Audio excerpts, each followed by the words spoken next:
सत्य साई शिव शंभो शंकरा, सत्य साई शिव शंभो शंकरा, नीलकंठ साई तेजोमय रूपा, नीलकंठ साई तेजोमय रूपा, सद्गुरु सच्चिदानंदा, सद्गुरु सच्चिदानंदा, गौरी वर हर मृत्युंजय शिवा, मृत्युंजय शिवा, सत्य सनातन मंगलदायक, सत्य सनातन मंगलदायक, सद्गुरु सच्चिदानंदा, सद्गुरु सच्चिदानंदा, सद्गुरु सच्चिदानंदा, सद्गुरु सच्चिदानंदा, सत्य साई शिव शंभो शंकरा।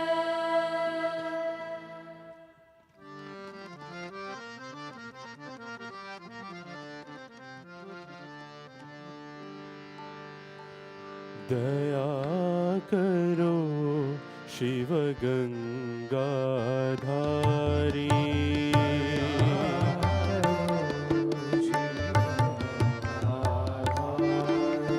दया करो शिव गंगाधारी,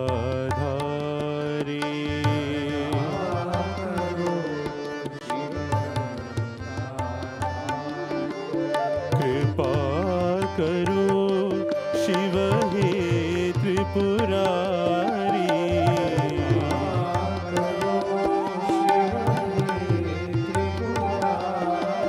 कृपा करो शिव हे त्रिपुरारी,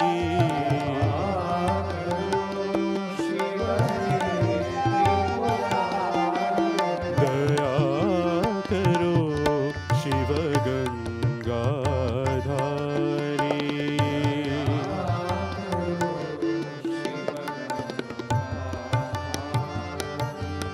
नाम मधुर शुभ मंगलकारी,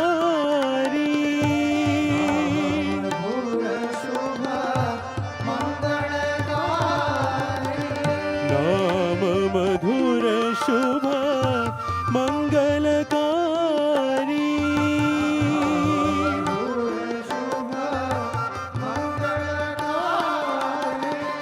अलख निरंजन त्रिशूलधारी,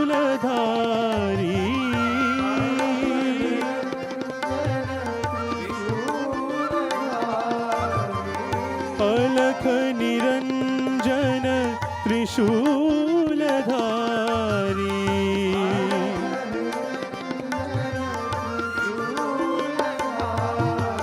दया करो, दया करो, दया करो भोला भंडारी,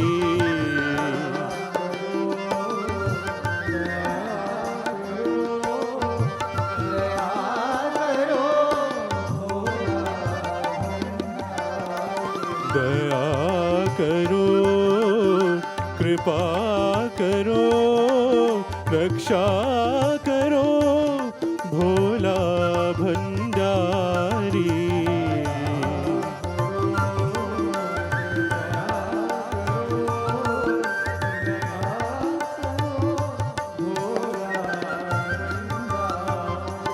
दया करो शिव गंगाधारी,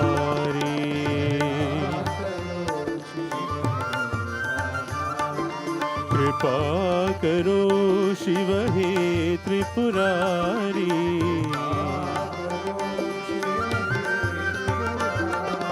दया करो शिव गंगाधारी,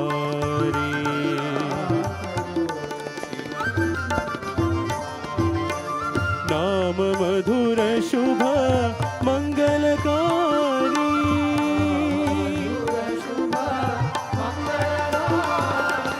अलख निरंजन त्रिशूलधारी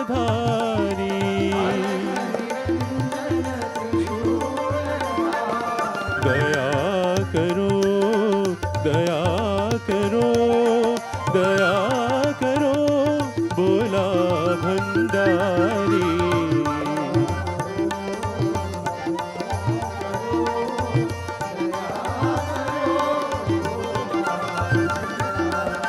दया करो कृपा करो रक्षा करो भोला भंडारी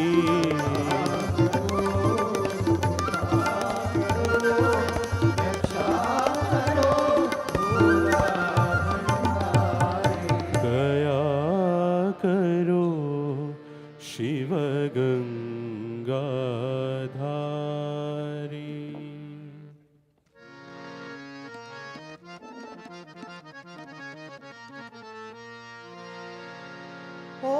ओंकार रूपिणी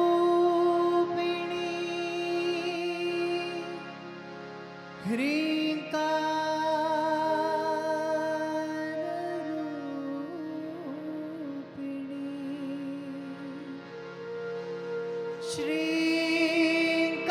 श्रींकार रूपिणी जननी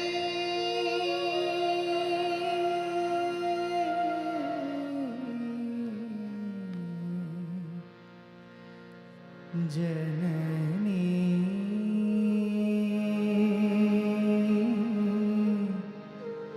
जननी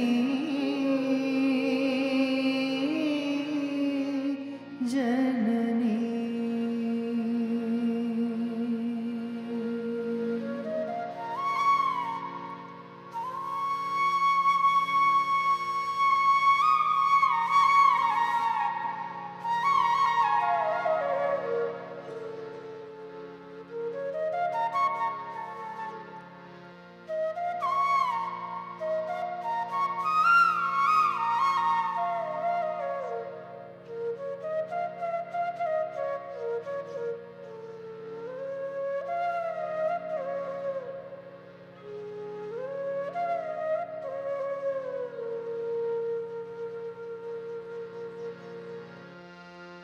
जय जग जननी साईश्वरी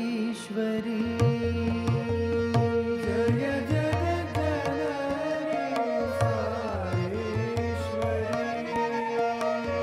जय जग जननी साईश्वरी जय जग जननी साईश्वरी जय जग जननी सर्वेश्वरी जय जग जननी सर्वेश्वरी जय जग जननी सर्वेश्वरी जय जग जननी सर्वेश्वरी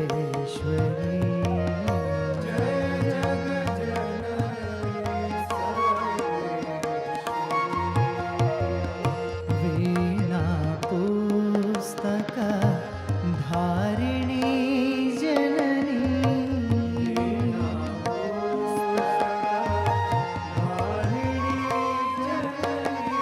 वीणा पुस्तक धारिणी जननी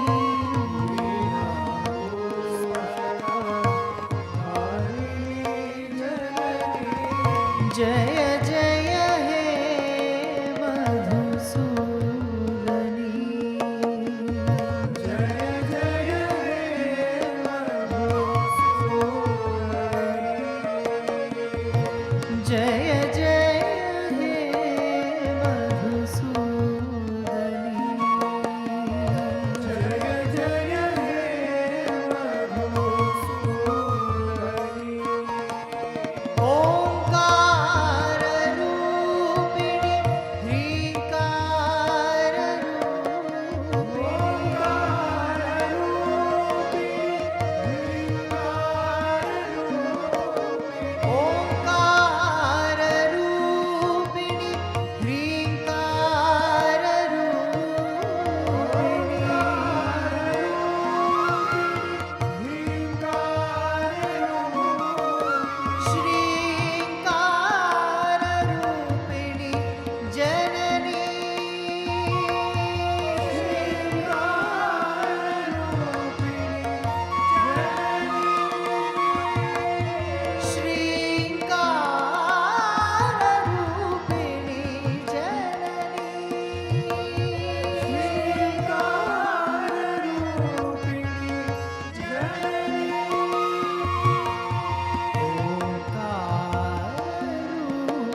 जननी जननी जननी जननी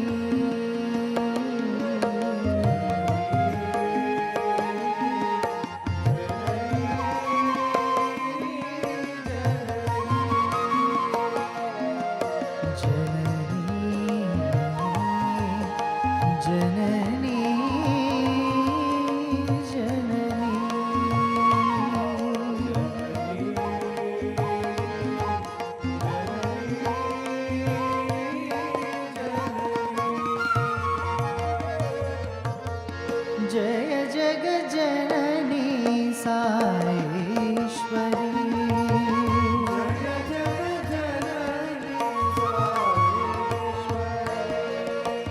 जय जग जननी सर्वेश्वरी जय जग जननी वीणा पुस्तक धारिणी जननी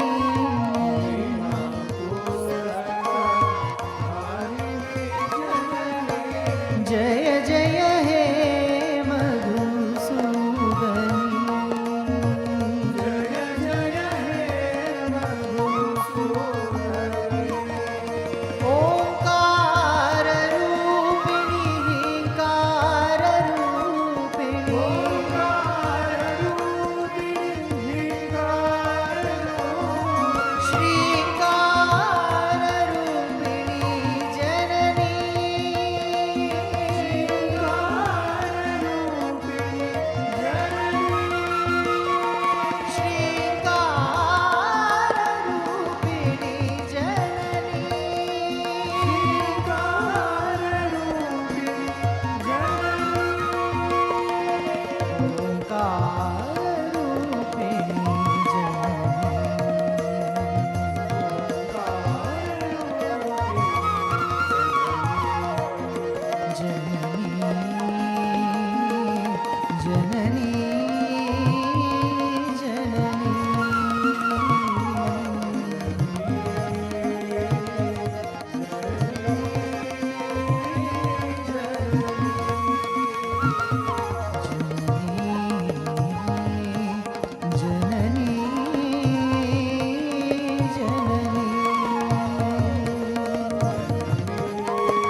जय जग जननी Saishwari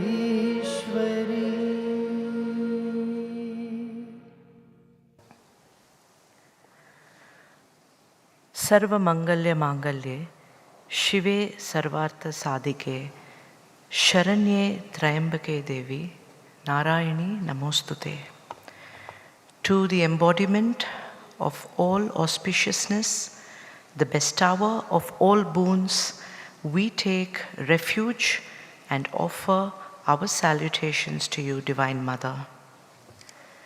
Offering our humble pranams at the Divine Lotus feet of Sadhguru Sri Madhusudan Sai, respected elders, brothers, staff, students, and everyone watching us live from around the world.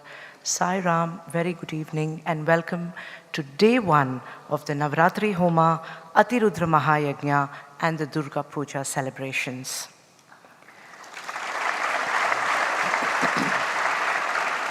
Heartfelt greetings to all as we commence the sacred Sharada Navaratri, an auspicious period within the holy Chaturmasya.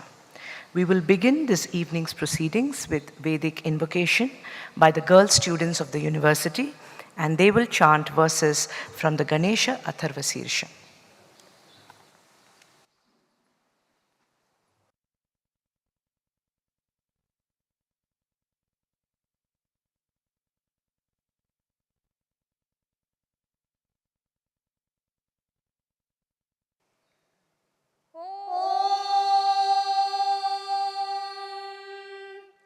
Shri गुरुभ्यो नमः हरिः ओम्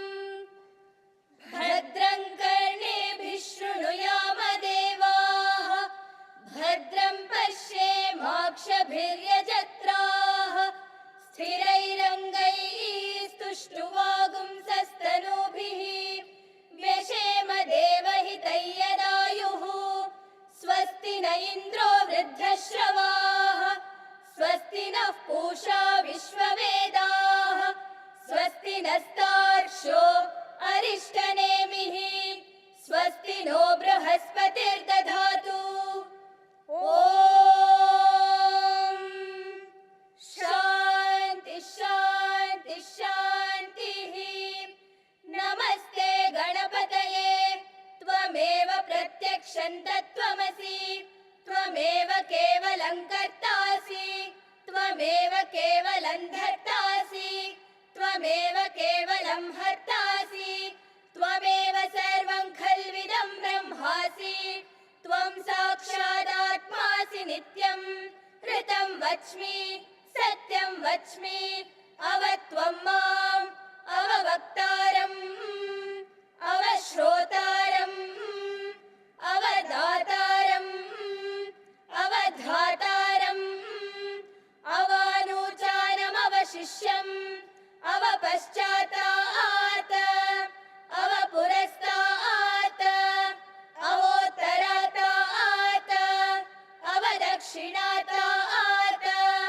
अवचोर्ध्वातात् अवाधरातात् सर्वतो मां पाहि पाहि समन्तात् त्वं वाङ्मयस्त्वं चिन्मयः त्वमानन्दमयस्त्वं ब्रह्ममयः त्वं सच्चिदानन्दाद्वितीयोऽसि त्वं प्रत्यक्षं ब्रह्मासि त्वं ज्ञानमयो विज्ञानमयोऽसि सर्वं जगदिदं त्वत्तो जायते सर्वं जगदिदं त्वत्तस्तिष्ठति सर्वं जगदिदं त्वयि लयमेष्यति सर्वं जगदिदं त्वयि प्रत्येति त्वं भूमिरापो नलो निलो नभः त्वं चत्वारि वाक्पदानि त्वं गुणत्रयातीतः त्वम् अवस्थात्रयातीतः त्वं देहत्रयातीतः त्वं कालत्रयातीतः त्वं मूलाधारे स्थितोऽसि नित्यं त्वं शक्तित्रयात्मकः त्वां योगिनो ध्यायन्ति नित्यं त्वं ब्रह्मा त्वं विष्णुस्त्वं रुद्रस्त्वमिन्द्रस्त्वमग्निस्त्वं वायुस्त्वं सूर्यस्त्वं चन्द्रमास्त्वं ब्रह्म भूर्भुवस्वरो एकदन्ताय विद्महे वक्रतुण्डाय धीमहि तन्नो दन्तिः प्रचोदयात् ॐ शान्ति शान्ति शान्तिः हरिः ॐ तत्सत् Shri साईश्वरार्पणमस्तु।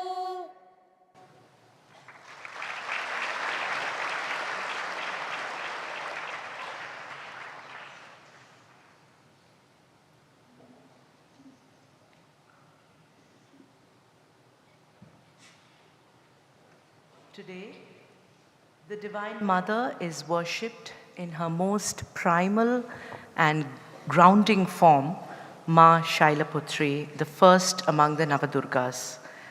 The name Shailaputri comes from Shaila, meaning the Himalayas, and Putri, meaning daughter. She was born as the daughter of King Himavan, the majestic lord of the mountains, embodying the strength and serenity of nature itself.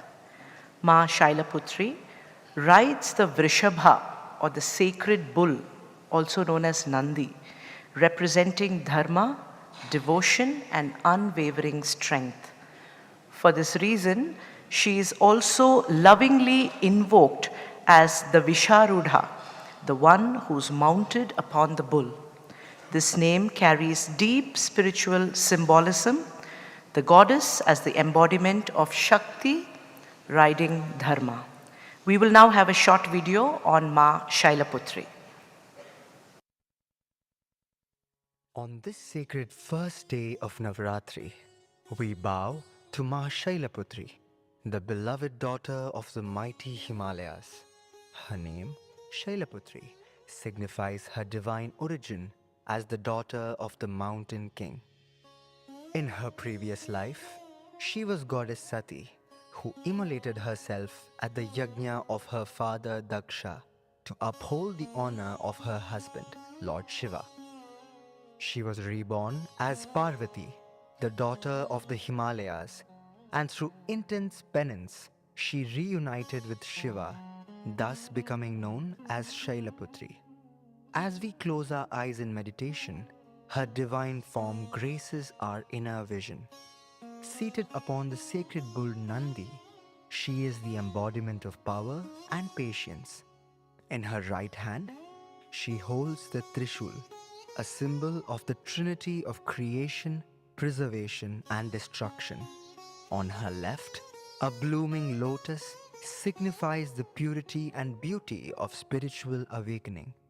Upon her forehead rests the crescent moon, a gentle reminder of her eternal connection to Lord Shiva. Clad in radiant white, she is the very picture of peace, serenity, and immense motherly love. Worshipping Ma Shailaputri means aligning with the Mooladhara Chakra, the root center of our being. She is the foundational energy that grounds us, stabilizes our spirit, and ignites the courage we need to begin our journey. Just as the mightiest mountain stands unshaken upon the earth, her blessings provide the steadfast foundation upon which we build our spiritual path. Through her grace, we gain discipline, resilience, and the strength to walk righteously. With folded hands and souls awakened in faith, we worship Ma Shailaputri. On this auspicious day, we offer our prayer. O Goddess Shailaputri, guide us with your divine wisdom. Bless us with unwavering courage to face our struggles and remove all weakness from our hearts and minds. May we remain rooted in devotion, and with your grace, may we rise step by step towards ultimate divine realization.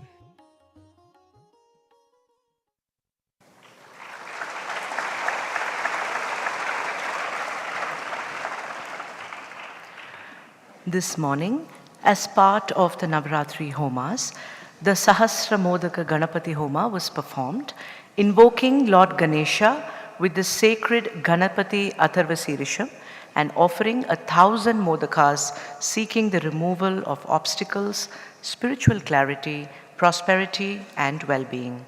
This was followed by the Navagraha Homa, propitiating the 9 planetary deities with offerings of dhanyam or grains and samit or dry wood to harmonize their influences and bestow peace, prosperity, and unhindered progress in both material and spiritual life.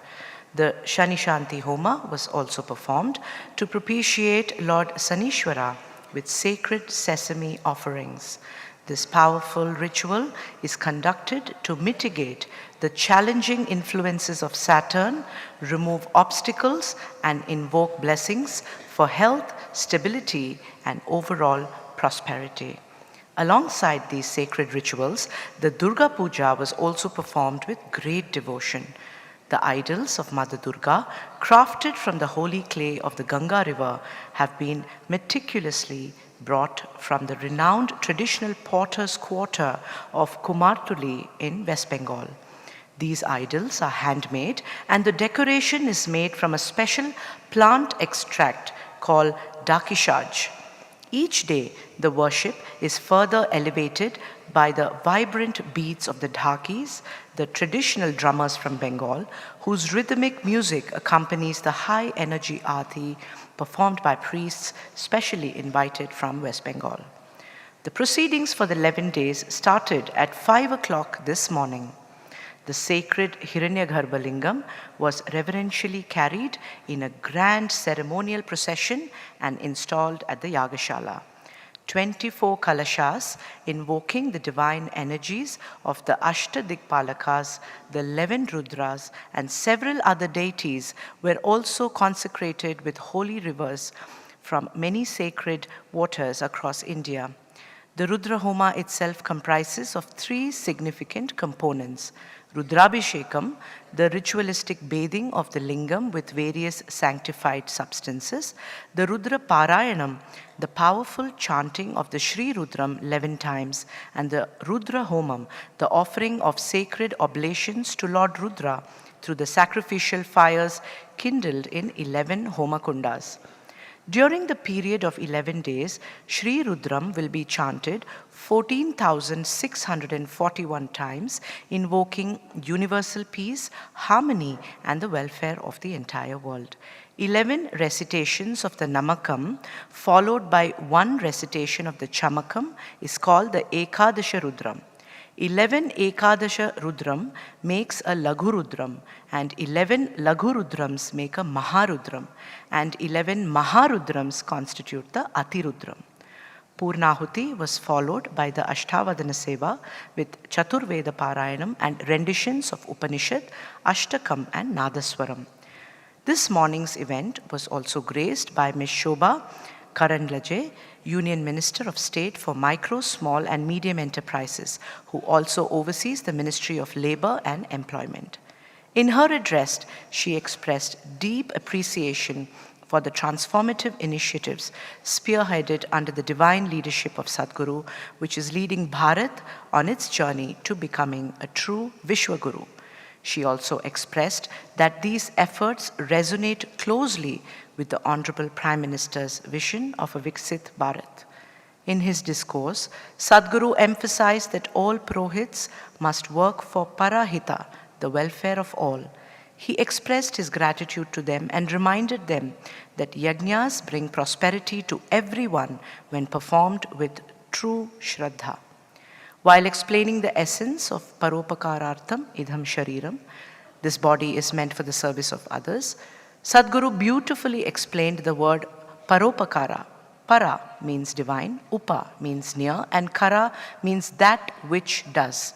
Thus, Paropakara is that which brings us near to God, which will lead us towards the Sakshatkara. He revealed that countless devatas, including the Kshetra Palakas, were present, showering their blessings upon all.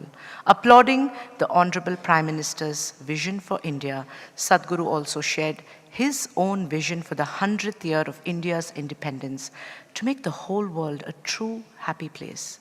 This, he said, is possible by carrying the eternal message of Sanatana Dharma to every corner of the globe, beginning right here at Sathya Sai Grama.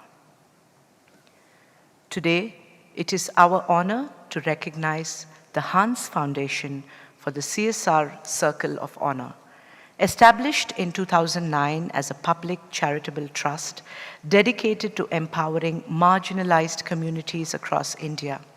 Through their far-reaching work in health, education, livelihoods, disability inclusion, and climate action, they have been a beacon of sustainable change, transforming lives at the grassroots and beyond. Their contribution to our healthcare mission for both the Sanjeevani and the Sri Madhusudan Sai Institute of Medical Sciences and Research has been very profound. By supporting pediatric cardiac surgeries, providing NICU care, and cochlear implants and other related surgeries, the Hans Foundation has gifted not just medical treatment, but also hope, healing, and a new lease of life to countless children and families. Representing the Hans Foundation here today, we have Mr. Devesh Aluwalia, Group Senior Manager, and Mr. Sandeep Kumar, Assistant Manager, and may we please invite both of them on stage to receive the honor.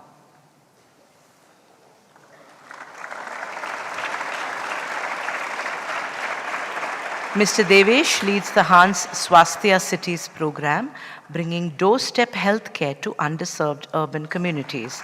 With over 30 years of corporate experience, he combines professional excellence with deep inspiration from the teachings of Bhagwan Sri Sathya Sai Baba. Mr. Sandeep Kumar leads the Hans Pediatric program, strengthening child health across the country through impactful hospital partnerships. His passion for community development and sustainable healthcare makes his work truly meaningful. We welcome Mr. Devesh Aluwalia to deliver his acceptance speech.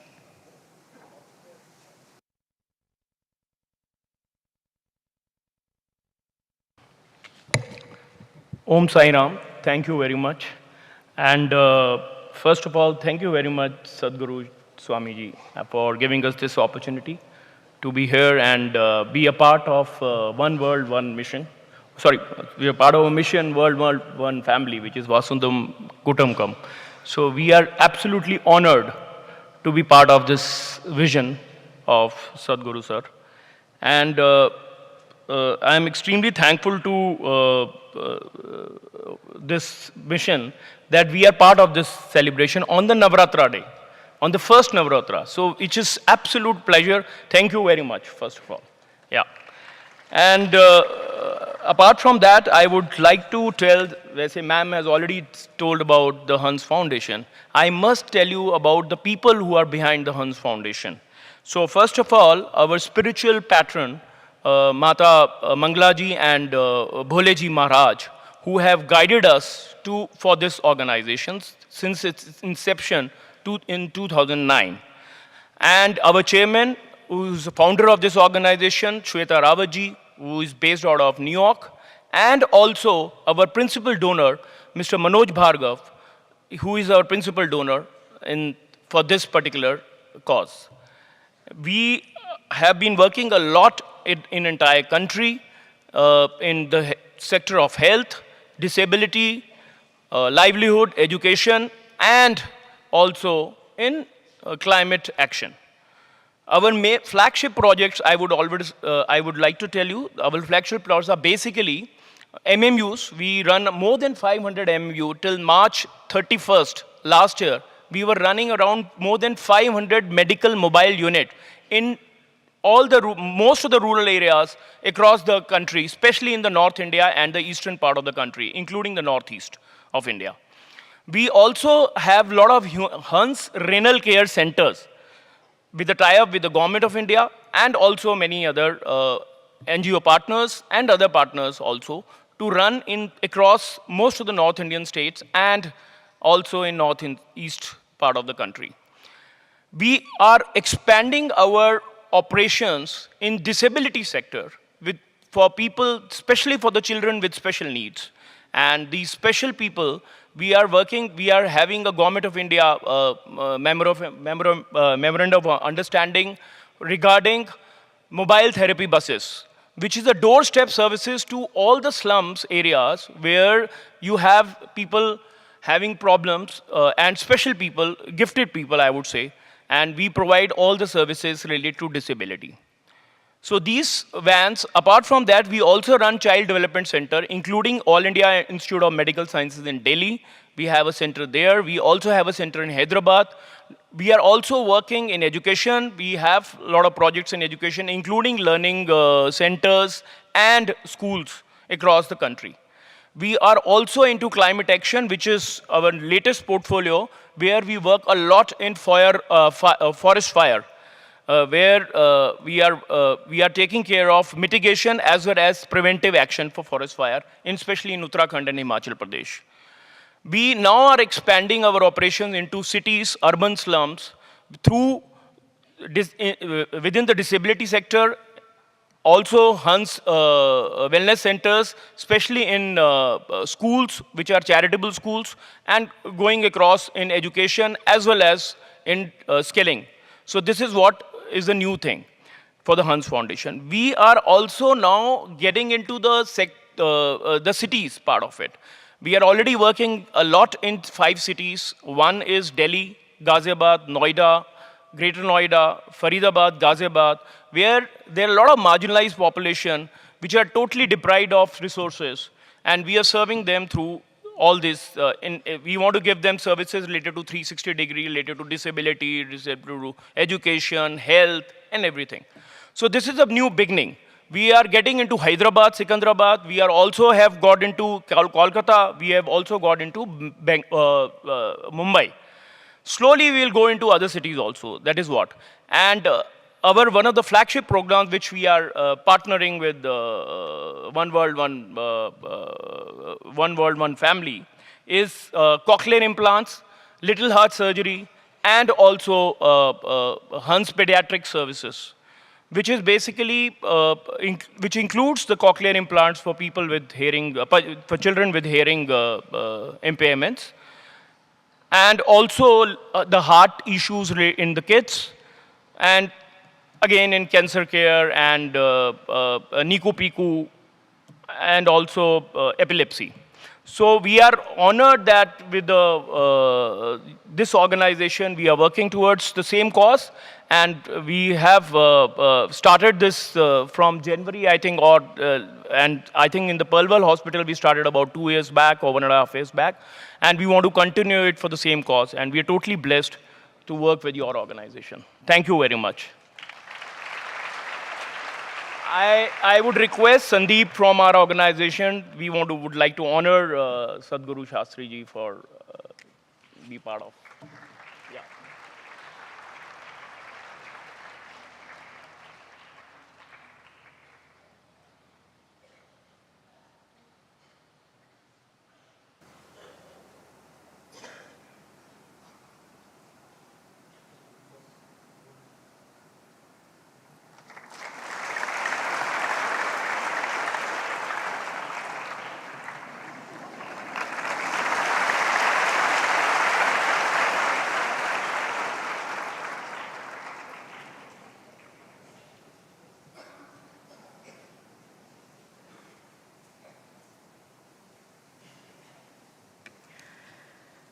Now may we please invite Dr. C. Srinivas, Chairman of the Sri Sathya Sai Health and Education Trust, which manages the Sri Sathya Sai Sanjeevani hospitals.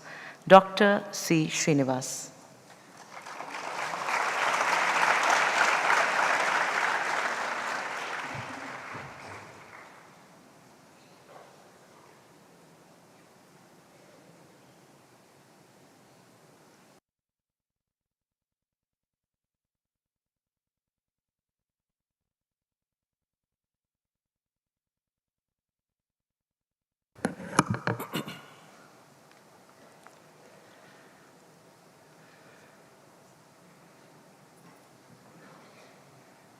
Offering our heartfelt love and devotion and obeisance at the feet of Bhagwan Sri Sathya Sai Baba and our own very dear and revered Sadhguru Madhusudan Sai, beloved brother revered Narsimurti ji, sisters and brothers from over 100 countries that one has heard of, who have been converging and are going to converge into this hallowed land of Sathya Sai Grama. Children, staff, students from all the various educational institutions, brothers and sisters from all over the world.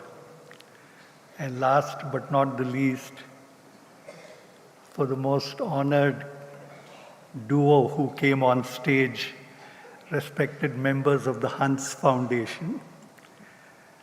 You have walked the talk, you have led by example, you have shown what Bhuvana told us as Paropakaram Vidam Shariram. You graciously mentioned that you work with us for over 3.5 years in the Sathya Sai Sanjeevani Palwal Hospital, where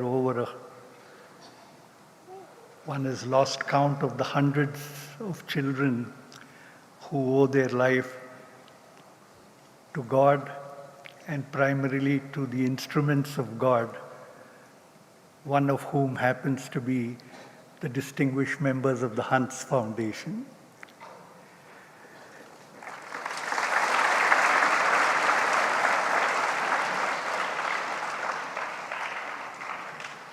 Every time one comes into these sacred precincts, you cannot but be elevated to a different level of existence. That time and again, through the visits one makes here,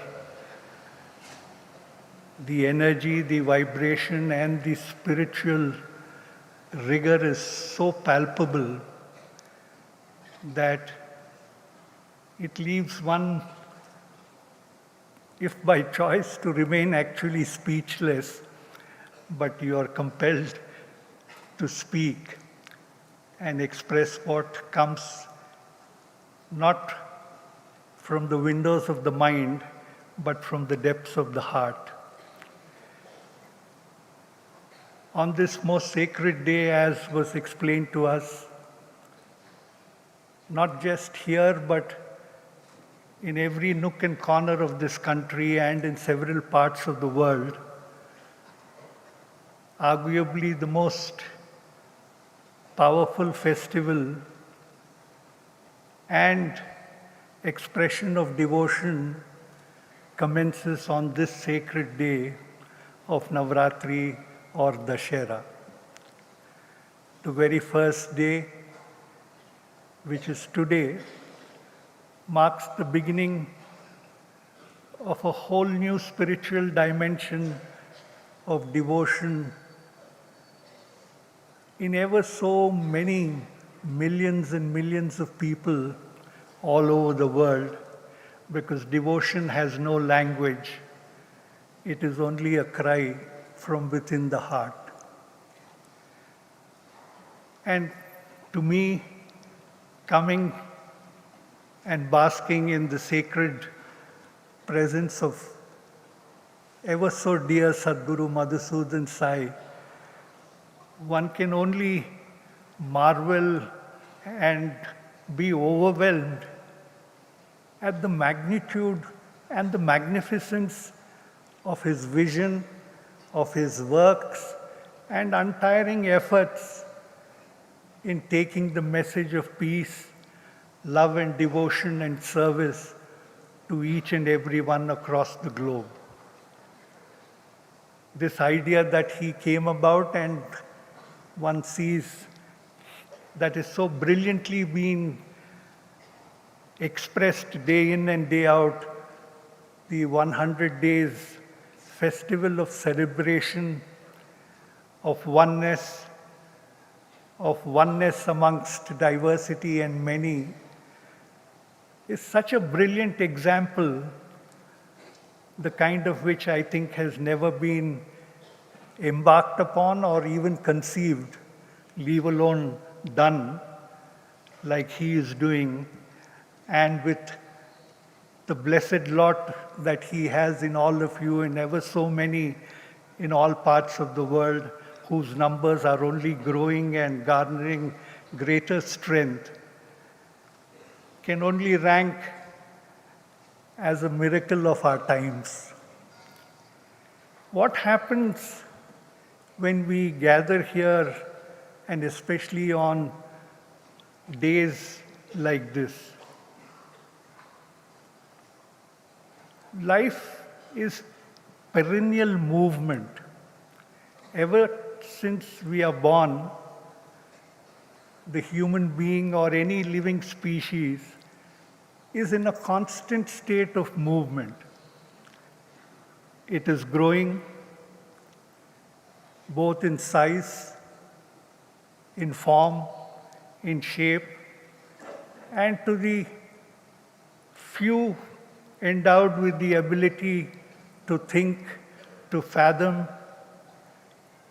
it grows in expanding the vastness of its thought and mind. So coming here, movement with Sadguru and his work, I think, gets transformed into ascension. Here we don't just move. Children just don't study. Teachers don't just teach. Pilgrims just don't keep praying and moving ahead. But there is a subconscious and conscious ascension that is happening day in and day out, moment to moment. That life can elevate itself from a state of existence to a state of experience that only ascension can give is what Sadhguru is essentially driving you. This ascension again enables us to also seek out the greater purpose of our lives. And that becomes the great beginning we make on sacred days like this, when we try to understand, comprehend, and thereafter put into day in and day out practice of achieving and furthering the greater purpose of our lives. Because life is not a biological existence. Life, as he is teaching us, transcends mere body, mind, but moves into the echelons of a greater purpose which time and his grace and benediction will unfold to us. And suddenly, we don't exist, but we become a state of being. From existence to move into being is truly that greater purpose that unfolds and unravels over time. Now, what is really this greater purpose? Each one of you will discover it, will marvel from it, will enjoy it as the very purpose of your existence, and that in the moments of your quiet you will realize was the calling that brought you into this very place. The great calling is that great purpose, is that great ascension that Sadhguru is bringing about through this 100-day festival that he is unfolding so beautifully for all of us. Most beloved and dearest Sadhguru, you are my dear friend, you are my dear everything, and to me, it is such a joy to see you grow your work which was vested upon you by the revered and beloved Bhagwan Sri Sathya Sai Baba, and that is to take us onwards ahead in answering that great call of our lives. God bless each and every one of you on this sacred day of the first day of Dashera and Navaratri. Namaskar and Sai Ram.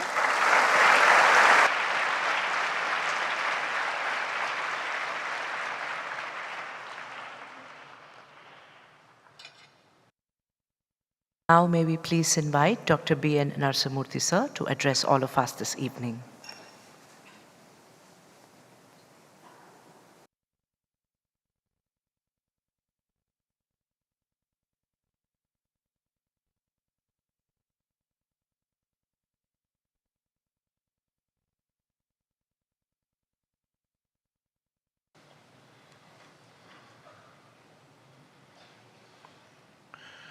Most beloved Sadhguru, Brother Srinivas, very dear brothers and sisters, students, boys and girls. Ascension from existence to being is the essence of our lives, pointed out Dr. Srinivas just now. Each of us, we are here today because of a calling, he said, very correctly said, it's a calling. It's a calling which came from God in response to our prayers. We may remember, we may not remember, but each of us have prayed at some point of time, if not in this life, in our previous lives. Oh God, help me to ascend to divinity where I can become one with you. Each and every one of us has prayed. And in response to that prayer came the calling, and we are here. Also, Srinivas very aptly summed up the essence of the life and personality of Sadhguru also. Magnificence of vision and tireless work, they define Sadhguru. The kind of vision he has for achieving human welfare, not only in India, but all over the world. We have been hearing for the last 37 days from Sadhguru how his heart feels filled with so much of compassion for every creature on the earth. That compassion is the essence of divinity, and that is your essence and also my essence. Srinivas and myself, as we sat on either side of Sadhguru, a very beautiful memory floated into my mind just now. It was the last visit of Bhagavan Sri Sathya Sai Baba to Kodaikanal. First and second weeks of 2009. And Baba stayed at Sai Shruti as we are celebrating the 100th birthday of our dear Lord Bhagavan Sri Sathya Sai Baba. It is worth recapitulating such wonderful moments in our lives. Baba stayed at Sai Shruti, the lakeside mandir, and only once he would visit the hilltop bungalow, which we now call a Sai Ananda Ashram, the hilltop bungalow, which was gifted to Baba those days. And only one day he visited every trip. And that one day, I still remember Brother Srinivas, and Baba was giving us photographs. One by one he was calling for photographs. In front of that, our hilltop bungalow, or the Ida Skaddar's bungalow, which today is the Sai Ananda Ashram. And when our turn came, Sathya Sai Baba called both of us, and we knelt by his side with folded palms, both of us. Now we are sitting by the side of Sadhguru here.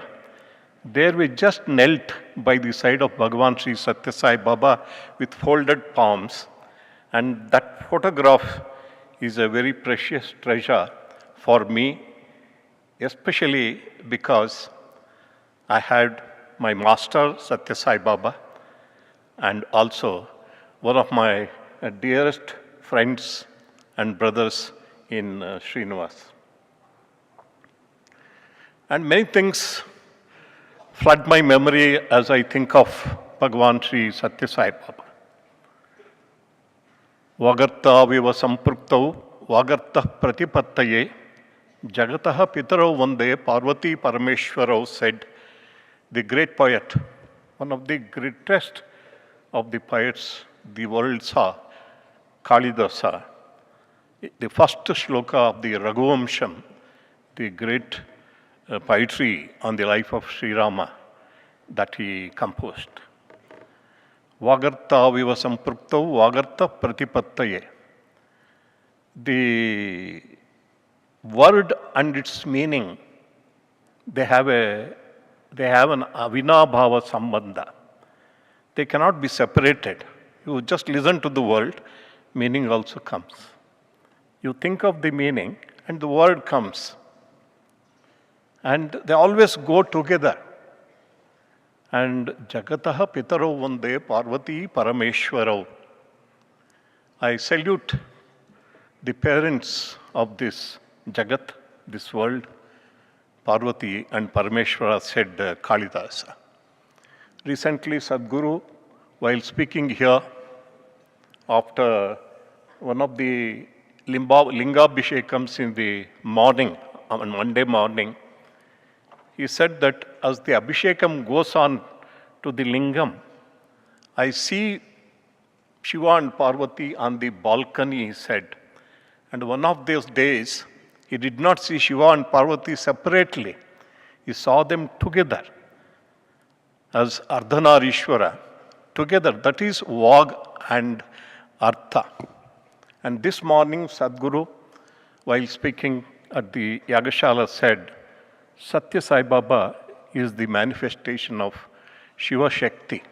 He granted both fatherly protection and motherly affection to everyone, he said. And when he said it, I remembered an incident from my own life which I think should share. On the first day of Navaratri, as we adore the Mother Goddess as Shailaputri. The ideal of Shailaputri is something which is very, very, very, very relevant for each and every one of us. Look at the Shailaputri, the daughter of the Himavan, the lord of the Himalayan mountains. And she wanted to somehow rejoin Shiva because she was none other than the Sati, that Sati who had sacrificed herself in the altar, the fire of the altar in her father's house. And she jumped into the fire in order to safeguard the honor of her husband, spouse, Lord Shiva. And after being born here, as the daughter, Shailaputri, her penance is worshipped, her penance is described in great detail by the same poet Kalidasa in Kumara Sambhavam. See, we have to really study that, especially our students should study that. Her pining for the Lord, as yearning for the Lord, her aspiration to unite with the Lord. She is called by two names. First she is called Saparna, and then she is called Aparna.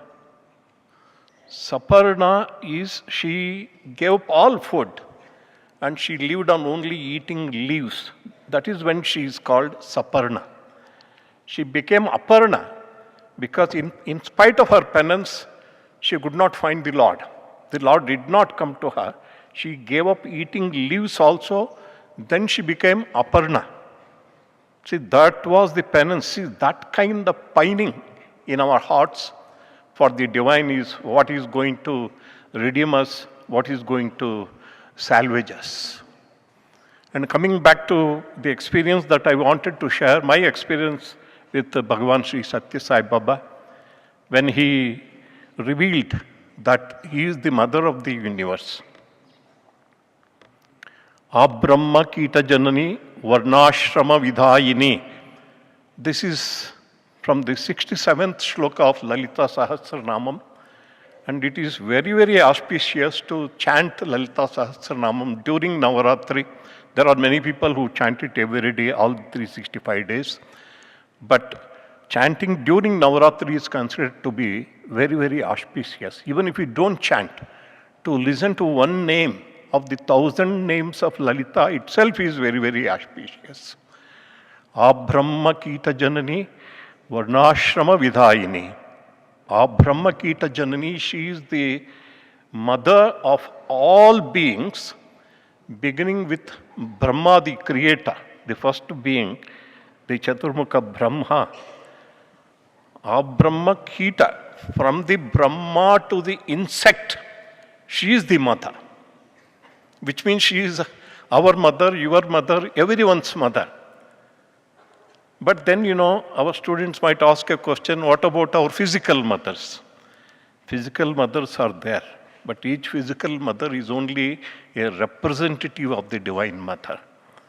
That is why Bhagavan Sri Sathya Sai Baba used to tell the students especially, you have not come from your parents, you have come through your parents. You have come from divinity through your parents is what he said. Now I am talking about my experience which happened 50 years ago, exactly 50 years ago, in 1975, when I was 30 and when I was serving at Muddenahalli in those initial years of this institution. My mother was admitted, my physical mother was admitted to hospital in Bangalore. And the medical diagnosis was that she should undergo a surgery. And when from Muddenahalli, I went to meet her in the hospital. She had one request.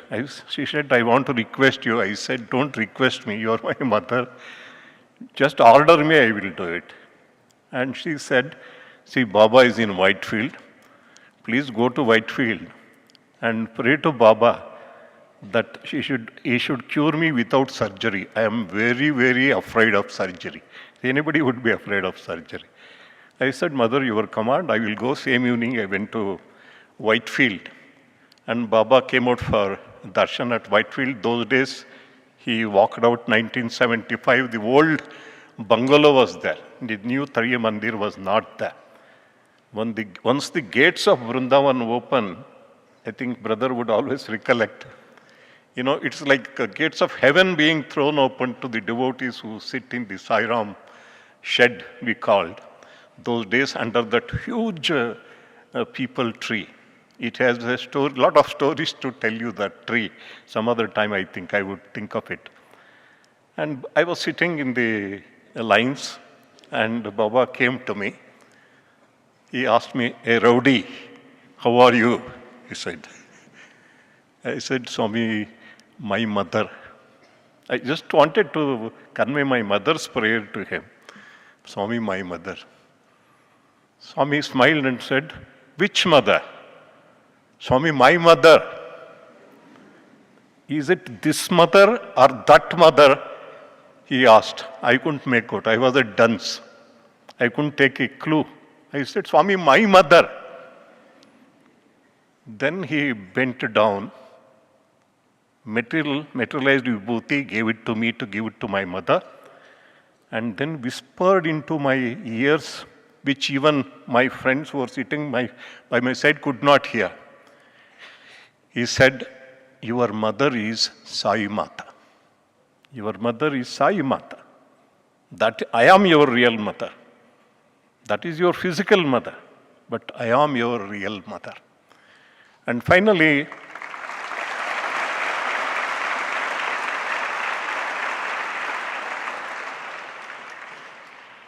students especially, I would like to tell you, all of you have physical mothers. Of course, there are a few for whom only Sadguru is the mother, because they have lost their mothers, many of them. But I want to tell you, your true mother is Sadguru Sri Madhusudan Sai, like my mother was Bhagavan Sri Sathya Sai Grama.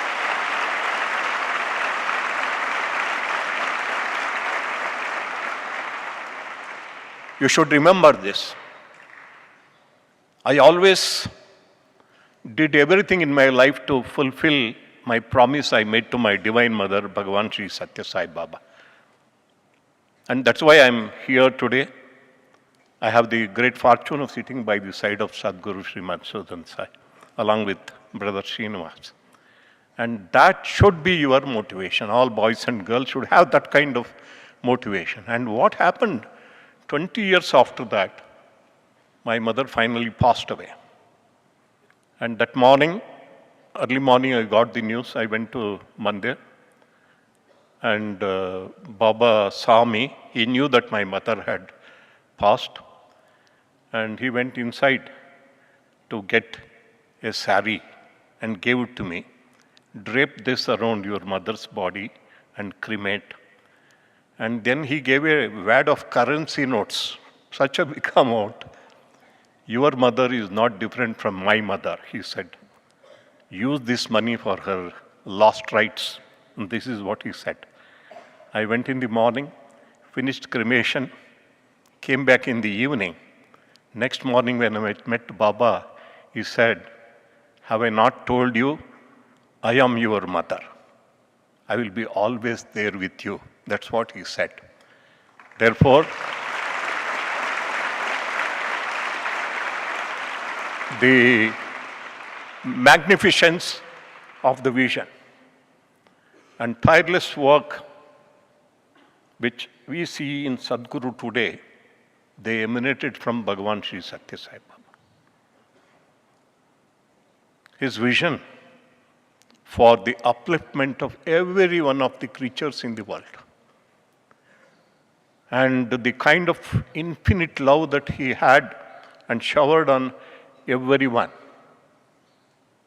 and the kind of work he did to see that his mission is fulfilled is something that should really inspire and motivate our students. I see a difference between the students of Sathya Sai Baba and students of Sadhguru Sri Madhusudan Sai. Baba said, "My children are my property."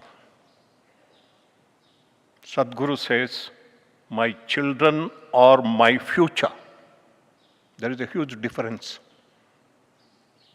A parent, father or mother would look after the child forever.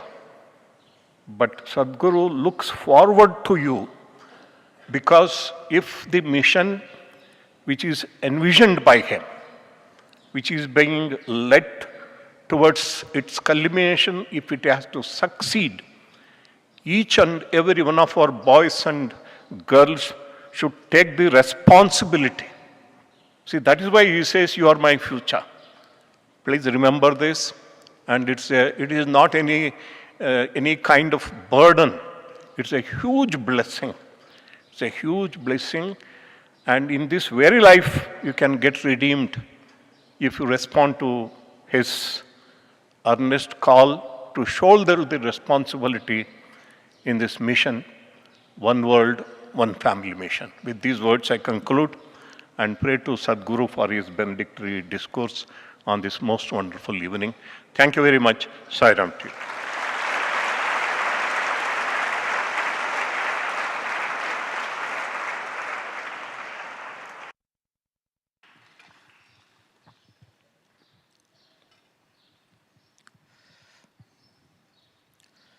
त्वमेव माता च पिता त्वमेव, त्वमेव बन्धुश्च सखा त्वमेव, त्वमेव विद्या द्रविणं त्वमेव, त्वमेव सर्वं मम देव देव. Everybody knows this shloka, especially in our institution. Even otherwise, it's quite popular. We say, "You alone are our mother, you alone are our father, you alone are our friend, you alone are our relations. You are all the knowledge that we acquire, you are all the wealth that all we have. You are actually everything, even if it is not mentioned in this shloka. That is what you are, O Lord." As Sri Krishna also says in Bhagavad Gita, "Yo yo yam yam tanum bhaktaha shraddhaya chitamicchati tasya tasya achalam shraddham tama eva vididhamyaham." Whoever wants to worship me as the Lord, in whatever way they want to. Yo yo yam yam tanum bhakta, in whichever form the devotee wants to worship me. Tasya tasya achalam shraddham, in all those forms, I give them achalam shraddham, means unshakable, unwavering faith to that devotee. Tama eva vidadhamyaham, to all of them I give this unshakable faith in that particular form which they are inclined towards worshipping. So the Lord can become your mother if you want to worship God as your mother. God can become father if you want to worship God as father. Can become a friend, can become your beloved, can become your relations, can become all your knowledge, wealth, and everything that you can think of as your own. All of it, Lord can become. Because God has no particular name or form. Any form, any name, God can take to suit the devotion and the desire of the devotee. That is the beauty of this relationship with God. A mother will find it difficult to become the father. Maybe in some situations, yes. A father cannot become mother. Maybe sometimes, yes. A friend cannot become your mother. A father may not become your friend. Or guru may not become your friend. Or friend cannot become your guru. So all these relationships are mostly mutually exclusive. They are they are one kind of relationships. But relationship with God is one of its kind, where God can take any form according to your devotion.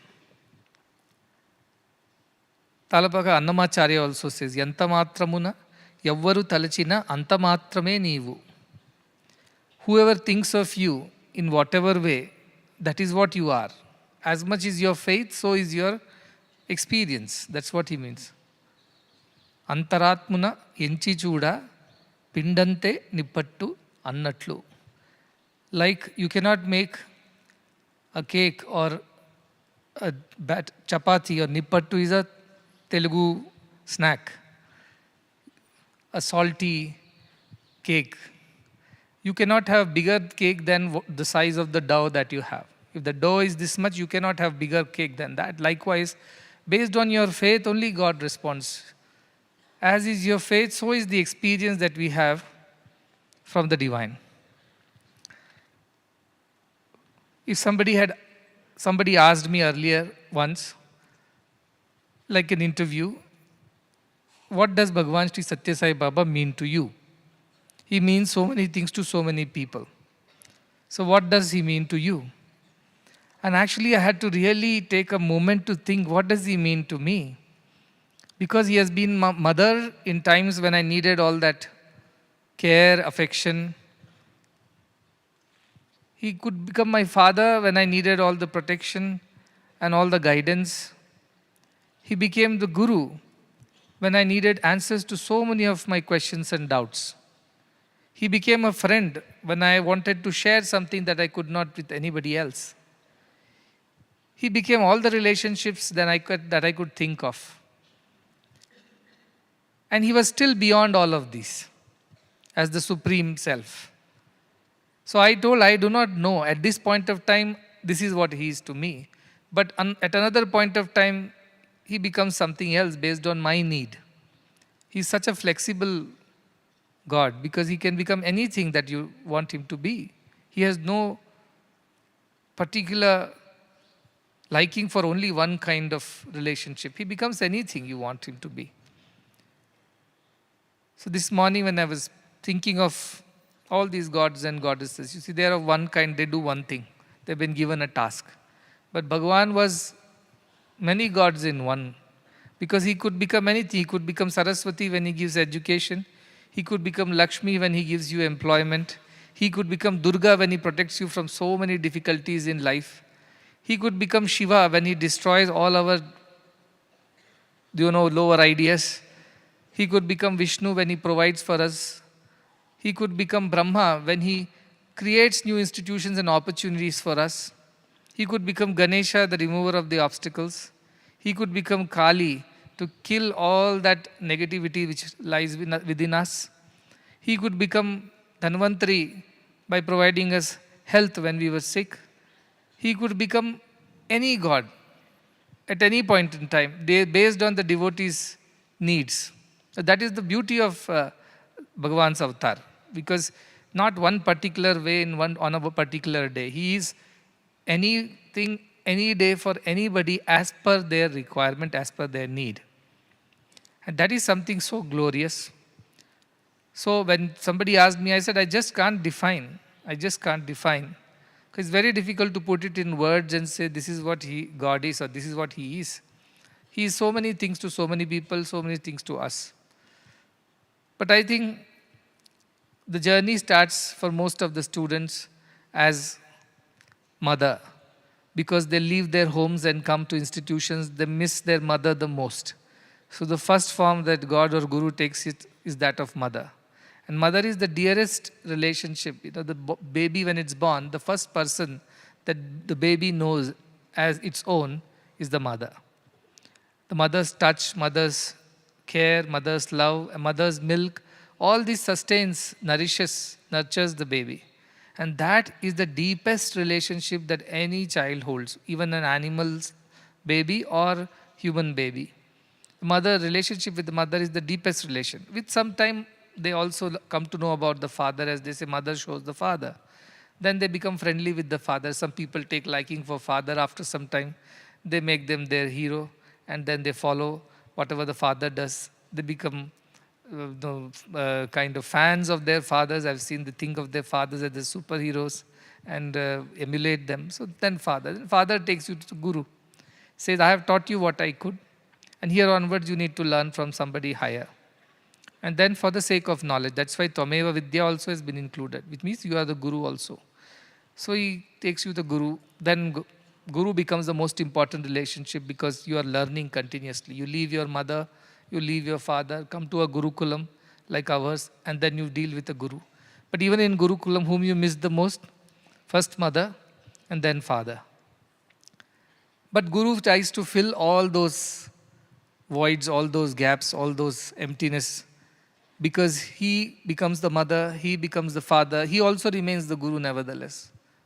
But based on your requirement. And one day, when he makes you realize, like Srinivas said, ascension happens, the progress happens, and then you realize that your guru is God and you are also God, and everything is God, everything is divine. Then you rise to the next level, and God becomes God for you. He was mother, father, guru, and then he himself, as he is, becomes God and makes you realize that he is God. So the relationship with God is such a beautiful relationship. I always encourage everybody, please try to develop this relationship with God. Whichever way it suits you. You think of God as mother and pray to God as mother, he will respond. I can't even say he. God will respond as mother. And God will respond as father if you think of him as father or as a friend. And I think I have personally lived through all the relationships with Bhagavan, and which I know that you experience that now as you study here in these institutions. You grow in your understanding and experience. But all I want to tell you is that while we celebrate during Navaratri, of course, we celebrate the Mother Goddess, because that is one form that is very, very close to everybody's hearts. Even Shankaracharya, who had renounced everything, at the end of his life, he broke the norms of being a sannyasi, who is not supposed to think of her physical mother as a relationship anymore, who must abandon all relationships and cannot attend to their needs or perform any rites or rituals for the parents because he's no more the son. Yet he broke all the rules and he comes back to Kaladi to see his mother, Aryamba, and performs her final rite despite the opposition from all the people in the society who said, as a sannyasi, you are not allowed to do this. He says, no sannyasa is worth it. If it separates the child from doing his duty, keeping up his word towards his own mother, because mother is the first God that I know of. And so he goes ahead and performs the final rites all by himself. Very few people help him, but otherwise nobody helps him. Nobody wanted to help him. So mother remains the most sacred figure in anybody's life. And therefore, worshipping goddess during these times is a reminder that that is one of the most beautiful and important relationships that one must have with God. Must think of God as one's mother, the sustainer, the provider, the nourisher.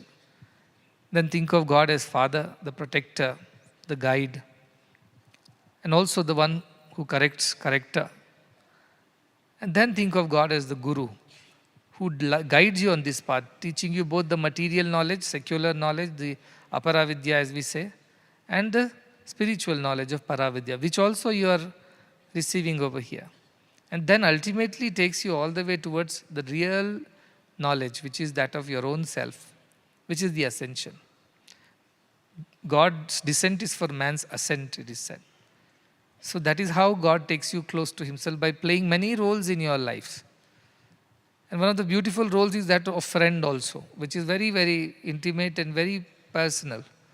And if you can make God as your friend, you won't need the companionship of anybody else, because he'll fill your heart with so much of love and affection that you won't need anything else, anyone else in your life. Generally, as you pass through this particular age, You feel like having friends and some company and things like that. But if you just fill your heart with God, He becomes your Sakha, Prana Sakha, Atma Sakha, and fills all the gaps, all the void, all the emptiness, and does not give space to anybody actually.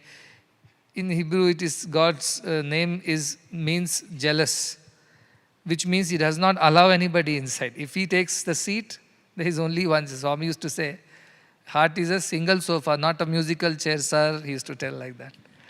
It means this is not for people to occupy as in when they want. Today I want this person to occupy, next I want that person to occupy.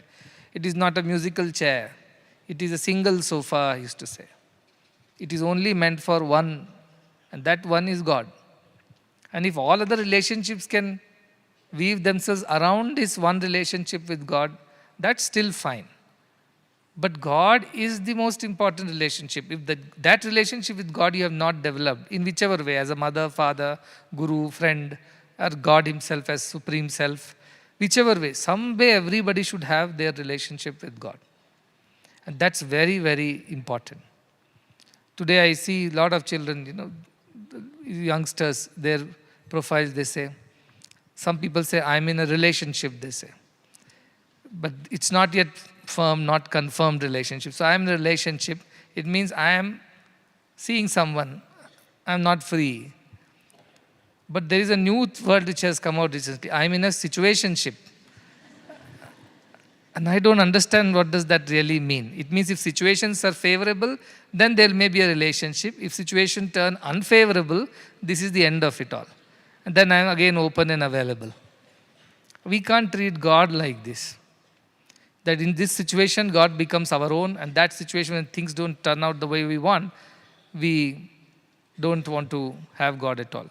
I think a few days back, when I was watching this Sathya Sai Divya Katha, which you are watching every day, right, in the mornings, there was one episode where in the Path Mandir, one of the, I think it was an American movie producer or an author who visits Bhagavan, right? And to him he tells that God, as long as I am giving attention and giving all that you want, people love me, people worship me. And the moment I stop doing that, they don't get the attention that they are used to or all the favors that they are used to. They even want to kill me. That's what he writes in his thing. That angry people get with God. Because they didn't get what they want. So that is situationship. If situations are good with God, God is everything. Tvameva mata pita tvame, everything, and goes on. If the situations are not favorable to us, then we turn against God. With God does not exist. There is no God, we say. We become atheist. That cannot be the way of any relationship with God. See, if we don't believe in God, God loses nothing. We only lose everything.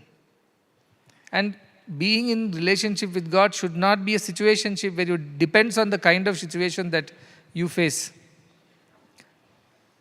He used to say, if everything is fine, then it is Sai Baba, and if it's not, then it is Rai Baba. People get angry. They don't want to deal with him anymore. But I know now his heart. See, I was also a student. I was also a devotee. I was also a disciple. I've grown in my relationship with him. But today when I have to respond the way Bhagavan would respond, then I understand what must be in his heart, what he went through. When people were happy and things were happy for them, they put him on the pedestal and worshipped him.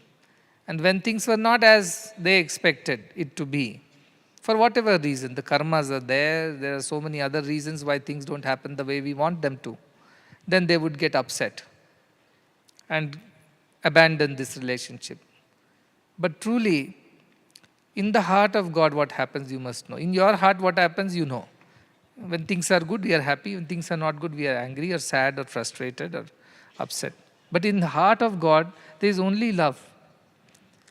When somebody is not able to understand the situation in which he or she is, unable to respond correctly, and even blame God for situations, still the response of God is love only. In fact, more love. Because God feels, ayyo papam, and he is unable to understand, unable to realize. He feels compassion. He feels mercy for such a person. That is why when Jesus Christ was crucified, he said, forgive them, for they know not what they are doing. At that level also, forgiveness is the heart of God. Compassion is the nature of God. Love alone is in his heart. No bitterness, no anger, no hatred. That is God's heart. And I did not understand it till I had to be like that. And Bhagavan told me, if you want to know me, become me. There is no other way to know me, because sometimes I'm a mother, sometimes a father. So who am I ultimately? He says, to know me, you become me. There is no other way of knowing me. And when I asked him, what is it? What does it mean to become you? He said, what am I? I am pure, selfless love. These are the three words he used. I am pure, selfless love. This is what I am. And that love molds itself into many shapes and sizes and forms. Mother, father, brother, sister, friend, confidant, teacher, guru. So many ways it comes to us. Like a sugar doll. It is made of a sugar candy, can be made into many shapes. But all of that is sugar only. But children want different shapes. They want different candies. And they get excited, though this candy is different from that. But they are all sugar only at the end. Like that, God is only love. Takes many forms, names, shapes according to the need of the devotee. And sometimes he can become strict too when he has to correct you. Because he is interested in your welfare, ultimate welfare. So when sometimes he is hard on you, it is not that he hates you or he has some lesser feelings for you than others. He is just paying more attention to you right now. Because he wants to correct you, and correction requires more attention than just loving. That is why you should always be happy with God in any situation. Because in any situation that he puts us in, we know that it is for our highest welfare. Highest welfare, nothing less than that. May not be immediate welfare, material welfare, but highest welfare. And that faith we must hold on to in any situation. Now, relationship with God should be a permanent relationship. It cannot be a situationship. So yes, you can worship God as mother, you can worship as father, friend, guru, or whichever way you feel. He will respond according to your needs. He will become that for you. He is very flexible, very adaptable. But at the end of it, he should still be the only person occupying that single sofa of the heart. That cannot be traded off with somebody else because situations have changed. And let me tell you, many of you are young, you haven't seen enough life, you haven't met enough people. But once you see a little bit of life, you'll know that God alone is our real relationship. There is nothing, nobody can match it. It feels like somebody is filling up that place, but nobody can replace God. And if you have God, you have everything. All other relationships also you can have in the light of that relationship of God. Everything will become sacred. Everything will become spiritual. The kind of people you surround yourself with, all of them would be God-loving only because you are God-loving. But the moment God goes out of your heart, you become world-loving, you will get people also around you who are world-loving. And then that is the beginning of all the ruin. So don't replace God in your heart with anyone, whoever it might be. Everybody is second. After God only, not before God. God has to be the first and the only actually. But in case you can't make it the only, but he should still be the first. Even if you have 2, 3, 4 other relations, but first thing is God and God alone. So I think that is what I wanted to emphasize upon, especially for the students. I know it's been a long time, I haven't gone to campuses, not met the students. I've been traveling a lot, you know that because of all these 100-day festivities. I had to travel to many countries, invite them over, meet a lot of new people. So many new projects are happening. So I think last few months I've been playing the role of a very busy father. But I think I also want to play the role of a little affectionate mother. So tomorrow onwards, I will see what? I didn't announce anything. Tomorrow onwards, I was looking at my schedule because last few days I had no time at all because my first half of the day was getting over only at 2:30. You will go back at 12:15, but after that I have to meet people. By the time I meet and finish, it will be 2:30. Then I have to have lunch, a little rest, shower, change, and come back for the evening program at 4:30. So I would hardly have some 1.5 hours or so to get ready and come back again at 4:30. And then when I come back again, why 4:30? Why not 5? Because your programs were getting delayed. You were going to your hostels late, so I got worried. So I preponed to 4:30. And then after 4:30 or 7, 7:30 or 8, your program gets over. But after that also I meet people almost till 9, 9:30. So I really had no time. But I think because no countries are coming during these 9 days, so I thought this is the time I can spend with our children. So I thought that tomorrow onwards, hopefully all the yajnams will get over by 1 o'clock like that. Then you go have your lunch and things like that. I'll also go eat, rest, and then be ready. So you can come to see me batch by batch. Everybody can't come one go, right? Batch by batch.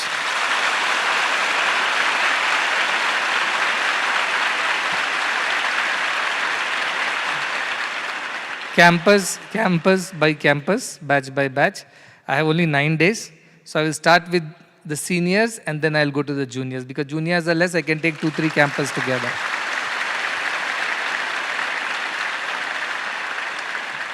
Start with the university, then boys, girls, then I'll come to the PU, boys, girls, then I'll come to the 9th, 10th, boys and girls, then I'll come to 6th, 7th, 8th, boys and girls. I will see you at 4 o'clock. Premdeep will be okay, I think. Premdeep can accommodate at least 100 people at one stretch. 150 people, he's a calculation. No, small children will be more, big ones cannot be handled. So you make yourself into batches. And 4 o'clock you can be at Premdeep. I'll come there, see you there. Then I'll come here. And by the time I come here, you can come walking and sit in your places. All right? Okay, that's all I wanted to convey. Good, we have a program now from...